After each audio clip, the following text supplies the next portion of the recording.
Once, hundreds of Swahili settlements dotted this coast. Many are now in ruins, but some, with their distinctive Muslim culture, have survived to this day.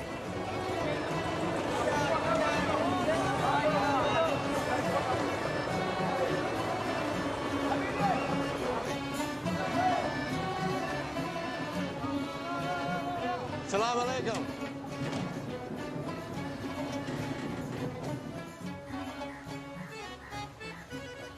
I begin my journey on the island of Lamu, just off northern Kenya.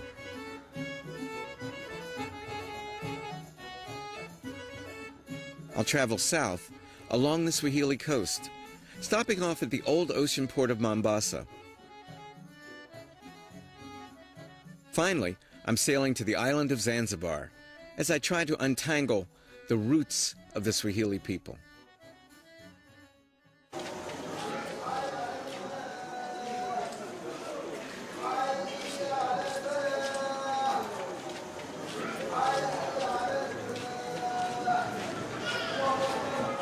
Lamu is the most traditional of all the Swahili towns.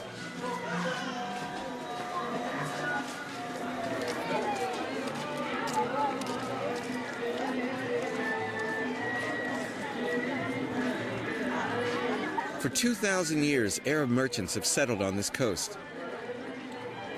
You can see their influence everywhere.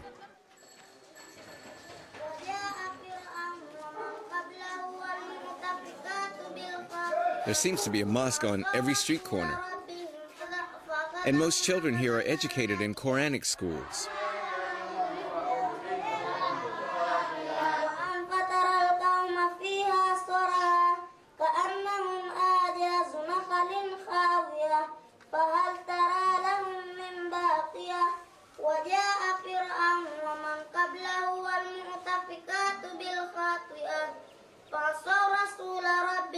It feels more like the Middle East than Kenya. Yet I'm in the heart of Black Africa.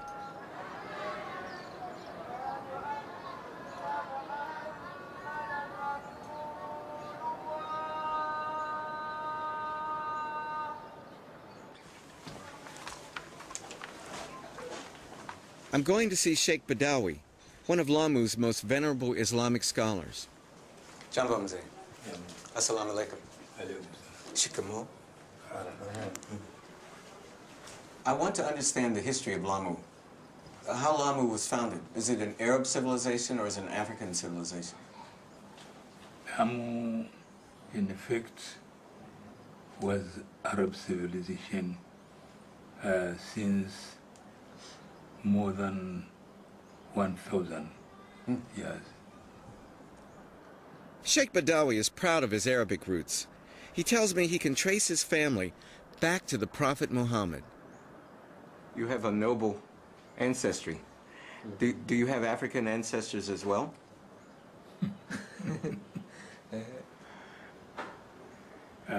Sasa sisi hatupendelei kuwa kizazi cha Kiafrika ni kitoevu, lakini twajua Afrika na kizazi chake na pande mwingine Asia na kizazi chake, lakini sasa all his ancestors are coming from Arab people, and in the past there was a system of making concubines.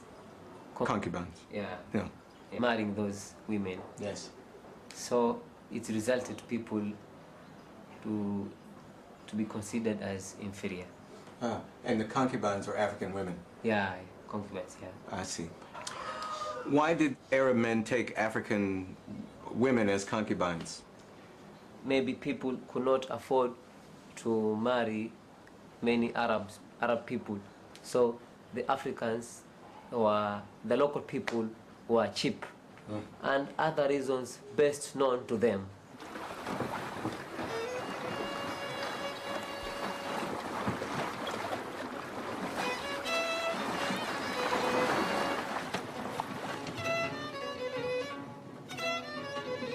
Whatever Sheikh Badawi says, that supposedly pure Arabic blood has long been mixed with the blood of black Africans.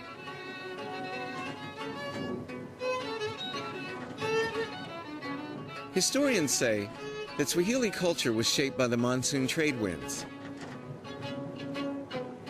Arabs came here to trade with Africans.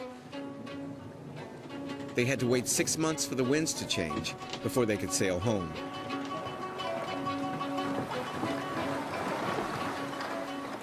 They took concubines, wives, and had children.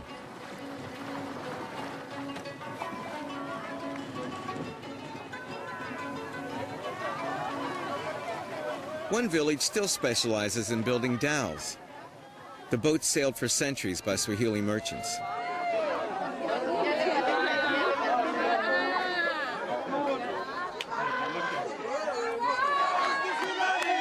Today, everyone's on the beach, helping launch a new dhow.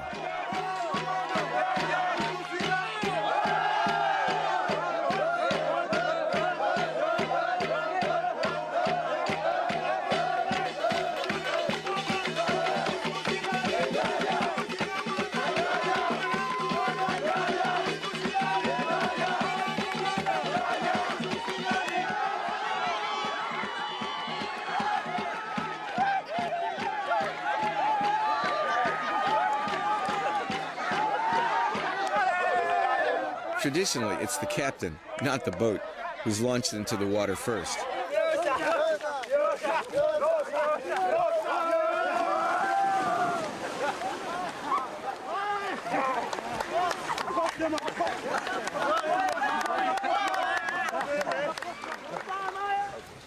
Kofia yako. Oh. Pole sana bwana. Yeah. Pole sana. Hakuna matata. Yeah. That's great. Work is work. Yeah, it is. Nzuri kabisa. Yeah. Kofia. Kofia. Okay. You okay? Yeah. You okay? Yeah. Thank you.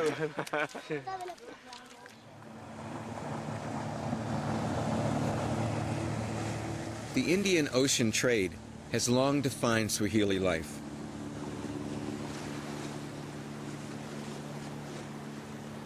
Africans and Arabs traded riches from the interior for the luxuries of the East.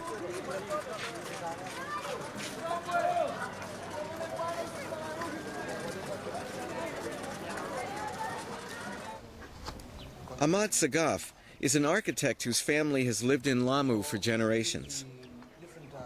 Like Sheikh Badawi, he traces his ancestry back to Arabia. Yeah. Now, when your ancestors came here in the 13th century, did they mix with the Africans? Yeah. Because they can't live by themselves. They have to mix with the people so as to harmonize their stay in Kenya. So African men could marry Arab women? Very rare, in a very rare case. Very rare. But an Arab man can easily marry an African woman. So the Arab men intermarried with African women, and they created the Swahili people? Yeah, this is how the birth of the Swahili language and culture came about.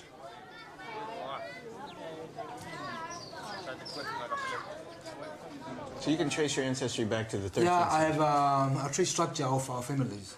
A family tree? Yeah, from Prophet Muhammad up to my sons now. You do? Yes. Wow, that's I great. have a copy of that one. Huh. But can Africans trace their ancestry back that far? Not mostly, because most of them were illiterate. So they don't know how to keep the records. This was the main problem with those people. If you lived in the States, you would be called a black man. You're not black here. Here, I'm not black, because most of the people, they recognize me as a local Arab. A local Arab. Yeah, a local Arab. Does that give you greater social standing here? Yes, very much, yes, because I can now identify myself as somebody else from other clans or from other families. Other clans, other families. Other families. That is the most important of keeping up all these records of the family tree structure. And you know what? It's exactly the same in my country. Everybody wants to be from elsewhere.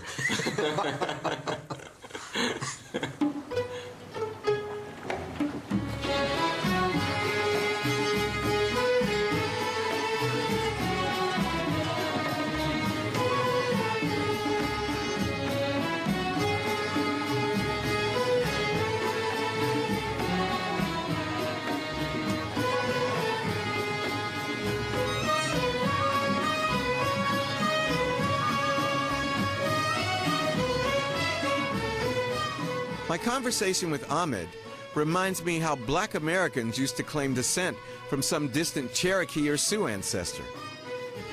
Anything but pure Negro. So far, all I've heard about here is their Arab ancestry, and not a lot about the Swahili's African side.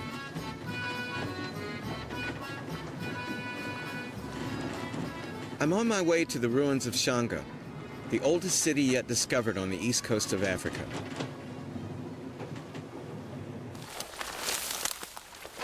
Shanga holds important clues about the origins of the Swahili.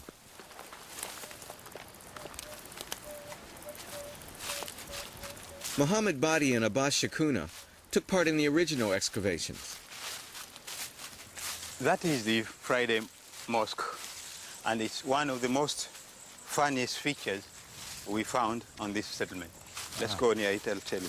It's huge. It is one of the biggest mosques. This is said to be 14th century. Now this is facing the Kaaba in Mecca. So there is this mosque you see on the top, right, and then there is another mosque. How old is below that? This one? How old is the one That below? one was said to be about 11th century. 11th century. And then we dug further down. Mm-hmm. That means this is the first strata of the town. Mm-hmm. Below it there is the second town. Mm-hmm. And we went down under that second town. We found the original settlement, which was composed of mud and wattle huts. The mud and wattle huts they found were laid out like other African villages further inland. This was a major discovery. It proves that Africans were already living here before the Arabs first landed. So then, in come the Arabs. The Arabs. 2,000 years ago. 2,000 years ago. Okay. And they intermarried with the local people. But did they conquer the local people, or No. were they equals? They did it in this way. For example, you come in as an Arab, you meet me, a black man, you mix blood with me. So now there's no more war between me and you. I accept you as my brother. So you, eventually, you become the boss of that area as Arabs. Eventually, so the Arabs came to dominate. Dominate the local people.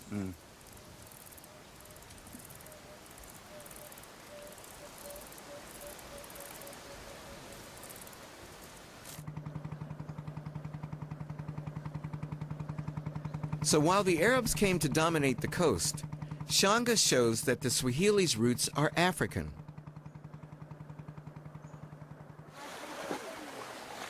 And what's more, their language, Swahili, is a Bantu African language with some words borrowed from Arabic. Today it's the most widely used language in East Africa.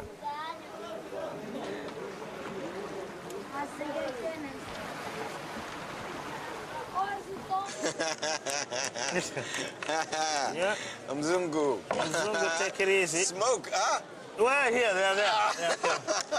Yeah. Abbas, my guide from Shanga, is typical of this Swahili mix. To me, he looks like an African, but he also has distant Arab ancestry. Abbas, Yeah. what do you think when the old Arab families here say that Lamu is Arab civilization, it's not African civilization? I can say my grandfathers come from Arabic. Your grandfather's Arab? Yeah, but my mothers is Africans, come from here, Bajun, yeah. But everything's changing, you know. First it was Arabic, and then British come. Then now we are independent, you know. So everything's changing. So we're still in Africa now. Two great cultures, African and Arab, met and mixed on this coast. But in Lamu, it doesn't exactly feel like a marriage of equals.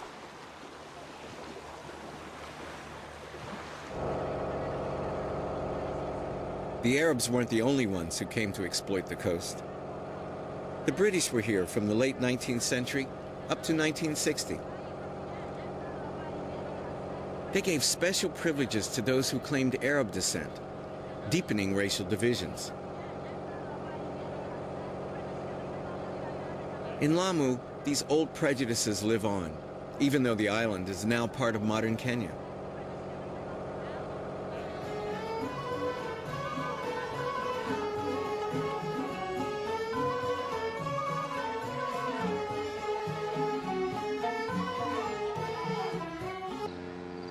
Mombasa was once one of the richest Swahili city-states.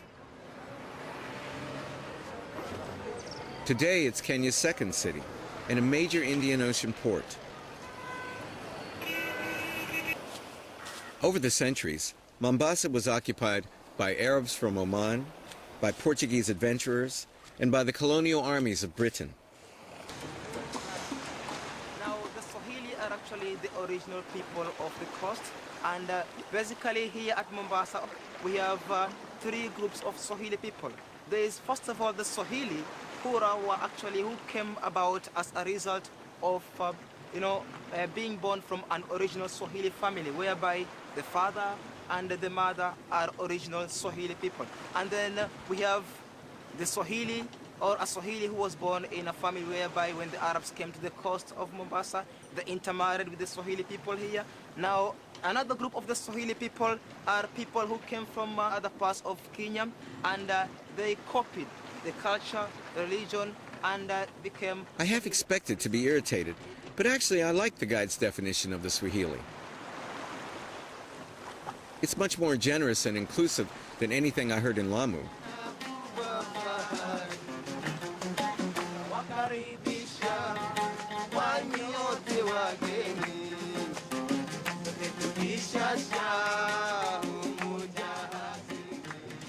He told us that the Swahili are the original African inhabitants of the coast, as well as the result of intermarriage with the Arabs.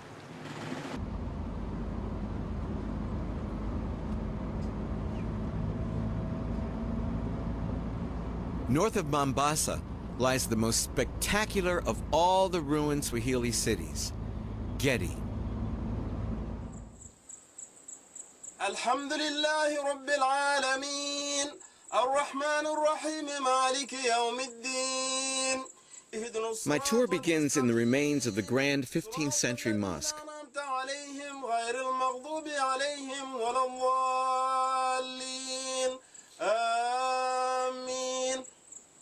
So with the help of the echo, as you realized, the message would be conveyed and received very simultaneously. And for that, those women at that time had no complaints at all, right? They could hear him very vividly. They couldn't see him as well. They couldn't see him, but they could hear him.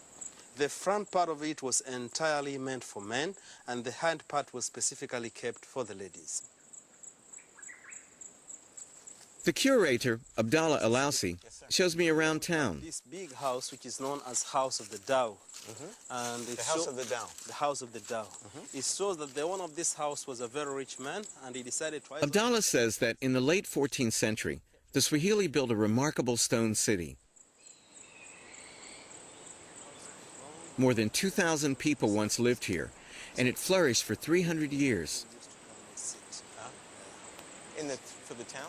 When the British archaeologists uncovered these ruins in the 1950s, they saw Gedi as an Arab settlement. So this is the Sultan's palace. Yeah, here we have a big palace. When's it date from? Well, it should be in the 15th century. Because this town was at its peak in the 15th century, right? Yeah. We are now in the main court or audience court, and it was here where they used to discuss all their town affairs. This bench on our left was meant for the Sultan, and this one here was meant for his ministers, and of course the sunken court was meant for the public. Abdallah says that this courtyard would once have been crowded with citizens petitioning their ruler.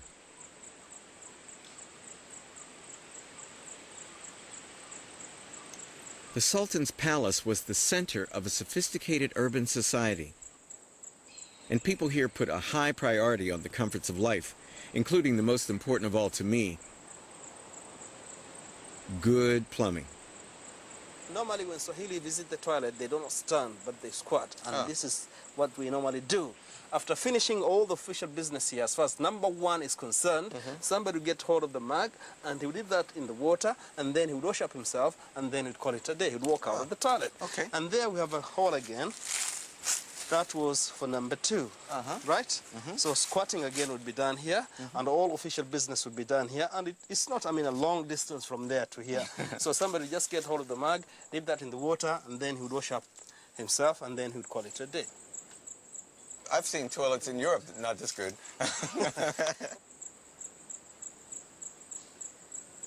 Who built this civilization?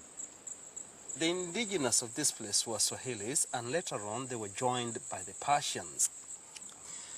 So you mean in 1399? Yep. The people who built this were African people? Typical Africans. Typical African. Did they look like you? Of course, why not? Are you a Swahili? I'm typical Swahili. So these were black people? These were black people very like you and I. Unlike the British archaeologists, Abdallah says Gedi was an African city built by Africans. This grand city was built by the Swahili. And here on the mainland of Kenya, the Swahili are seen as Africans.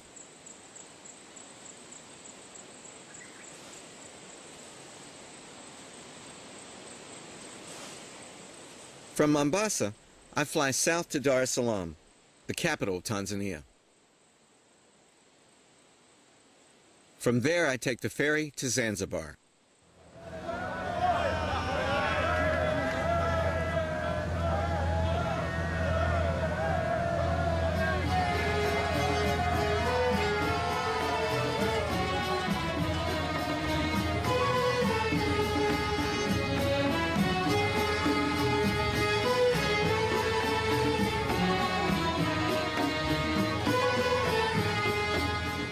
The fabled island of Zanzibar is the last and perhaps the greatest of the Swahili city-states. In the 18th and 19th centuries, Zanzibar was a major trading nation. It grew rich by exporting spices and slaves.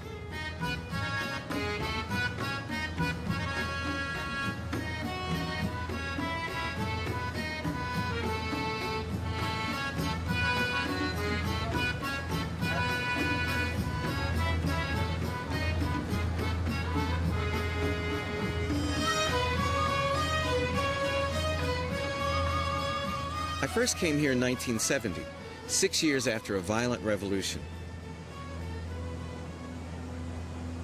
5,000 people had been killed when Africans rose up against the Arabs and the Indians. I was 20 years old. We got into Zanzibar, and Sheikh Karume was the president at the time. He ran something called the Revolutionary Group, and he had just passed a law giving him and the 13 or 14 other members of the ruling council the right to not only sleep with, but marry any 14-year or older virgin, particularly Indian virgins.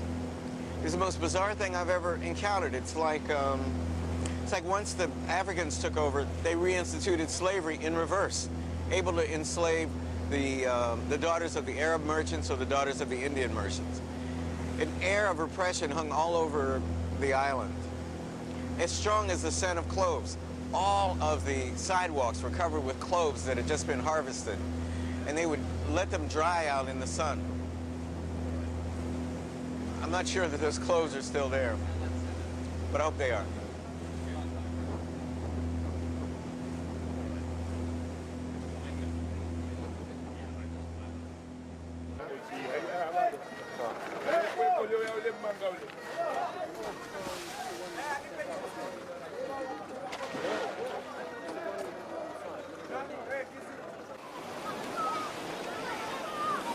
My first stop is a fishing village south of the capital.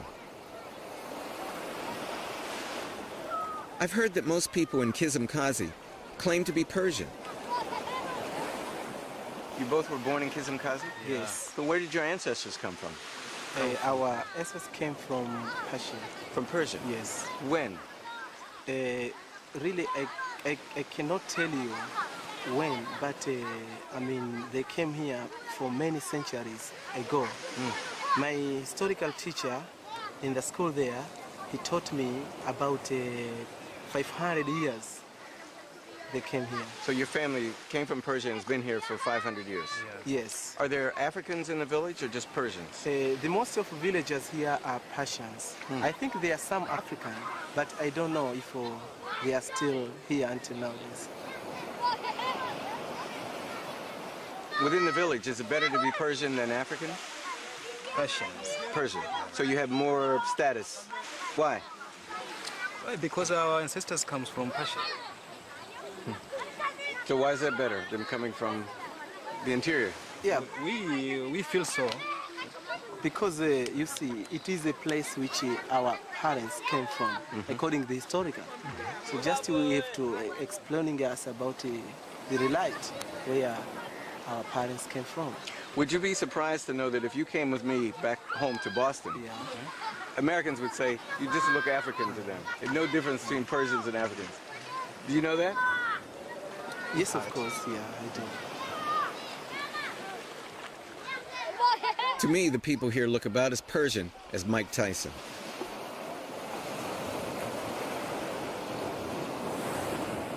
Just yards from the beach, however, are the remains of a 12th century mosque, the oldest in Zanzibar. It is Kufi greetings, Shirazi greetings. What, the round thing?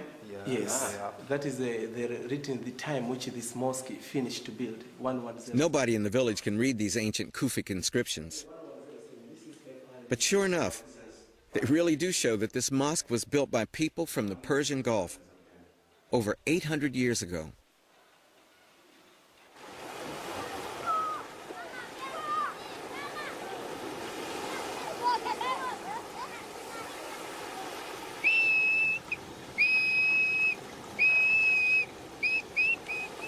Before heading back to town, my new Persian brothers invite me out on their boat. Abu runs a business taking tourists to see the dolphins. I can't resist. Oh, I see them! I see them!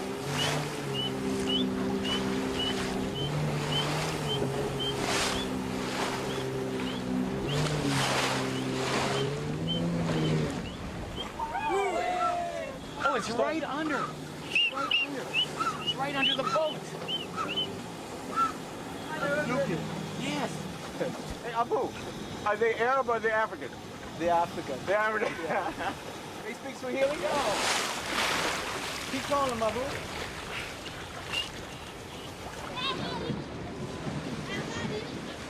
So it's true that the Persians really did settle in Zanzibar, just as the Arabs and later the Indians did.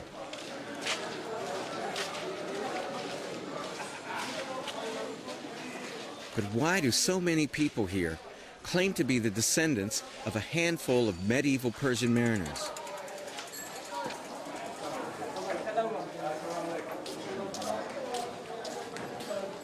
It's a bit like me claiming to be white because my great-great-grandfather was an Irishman named Brady.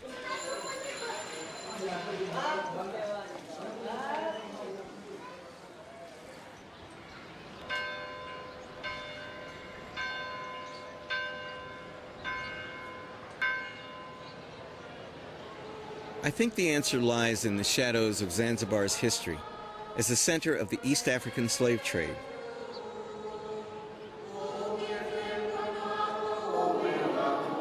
On this island, to call oneself African is to admit to being the descendant of a slave.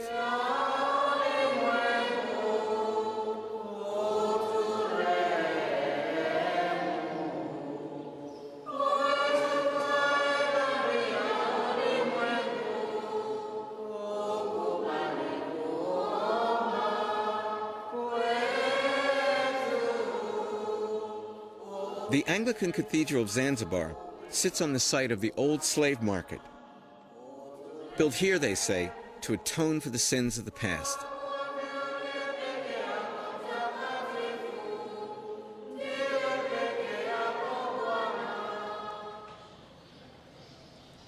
Canon Gada takes me to the high altar, where the old whipping post once stood. That whipping post was a place where these slaves, coming one by one, with chains, they were taken there, and if she was a woman, she would be put half naked. And she would be told to turn around to show the morphology and all that. You see, so that the buyers would see the morphology and place the price. Now, before buying, those people wanted to know how strong that man was and how strong that woman was. They would whip, bully, and do all sorts of things.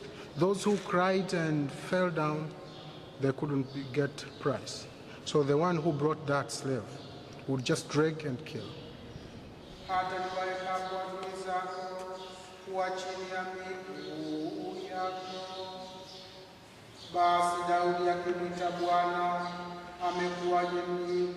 This place gives me the creeps. Like most African Americans, I'm the descendant of slaves. And since I broke my hip when I was 14, I probably wouldn't have survived. My ancestors were slaves. Yes. So how do you feel about it?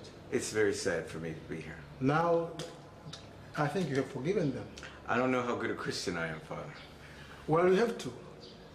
You have to forgive them. How could the Jews forgive the Germans of the Holocaust? How could you forgive? It is only when you know the love of God. It is very difficult in human speaking, because really, somebody who really killed your ancestors, you can't forgive. But I'm handicapped. I would have been killed. I would have been killed. Yes, yes, but lucky enough, you are still alive. Yeah, thank God. And you are now one of those who were born away from home. A long way. A long way. Yeah.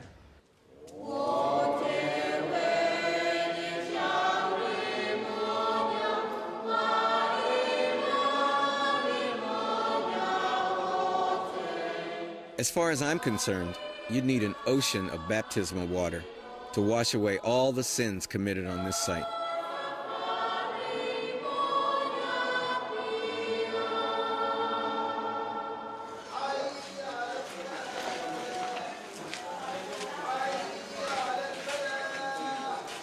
Tens of thousands of slaves were bought and sold here every year. Many were sent to the Middle East. Others worked the clove plantations here on the island. And a few even went to the New World.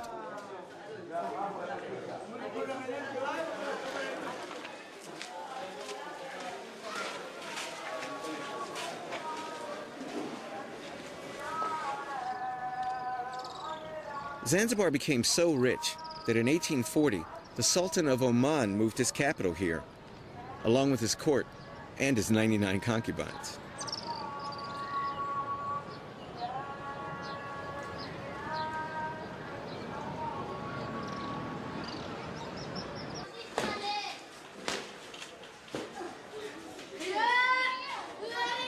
The most famous and wealthy of all the Sultan's subjects was the notorious Swahili slave trader, Tipu Tip. Look at that door. That's nicer than any of the doors I've seen in Stonetown. Maybe you've not seen many. No, I've seen a lot.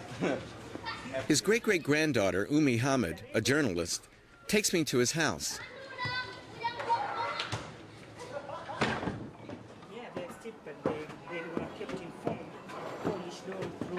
It's rumored that Tipu Tip buried 40 slaves in the foundations of this mansion to strengthen its walls.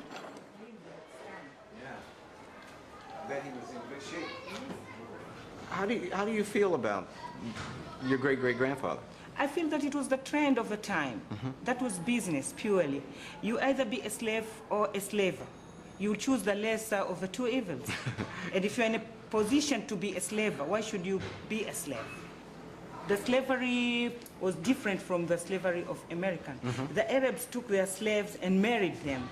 And they intermingled with them. It was quite different with the slaves in the West, in the America, where they were mostly used for plantation, and there was racism.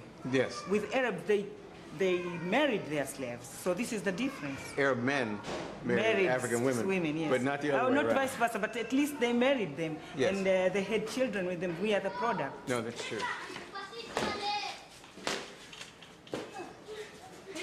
Umi, your great-great-grandfather was a slave trader. My great-great-great-great-grandfather was a slave. It's possible that someone in your family, many, many hundreds of years ago, purchased and sold someone in my family. Quite possible. I think we should treat that as a sorry part of the history, and that chapter is closed. And we shake hands.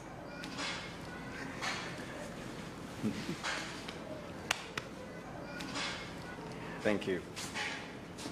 I never thought I would ever meet a black slave trader descendant. I mean, it never occurred to me. You know, in America, when you think of slavery, you think of white people. You don't even think of Arabs that much, though the Arabs were fundamental to the slave trade, of course, but everything in America is so black and white. And then when actually you meet someone and then you think, wow, you know, black people, you would be black. In America, they wouldn't be interested in all this Persian Arab stuff. You would be a black person. Zanzibar's bloody history did not end with slavery. In the 1964 revolution, the descendants of African slaves rose up and slaughtered Arabs and Indians in a night of terrible violence.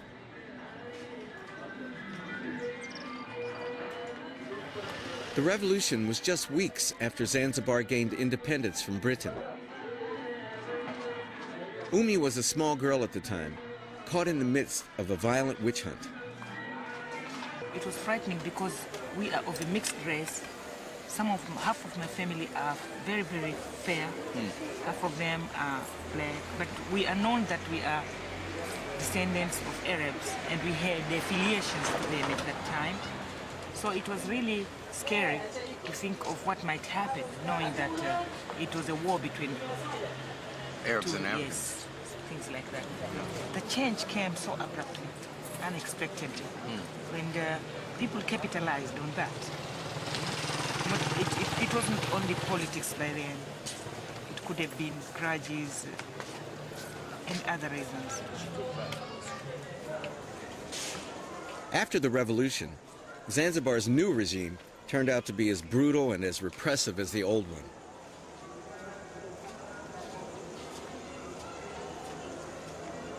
It's only in the past few years that the island is once again opening up to the outside world.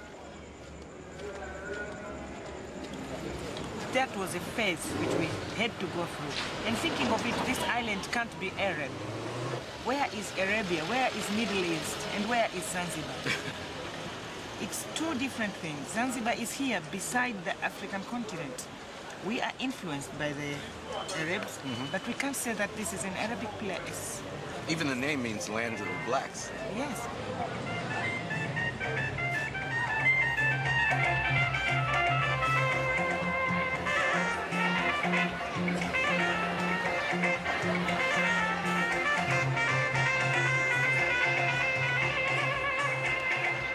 Today, most Zanzibaris are the descendants of slaves, but it's a fact that few want to be reminded of. No wonder so many of the Swahili claim to be Persian or Arab, anything but African.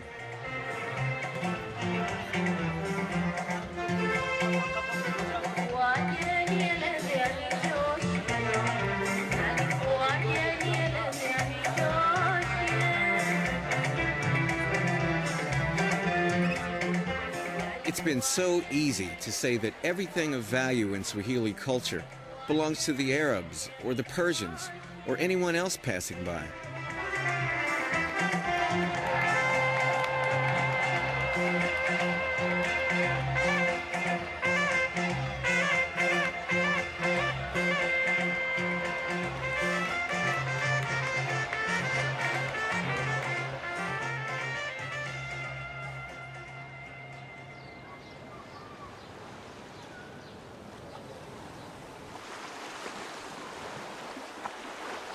When I was growing up, we used to say, if you're light, you're all right.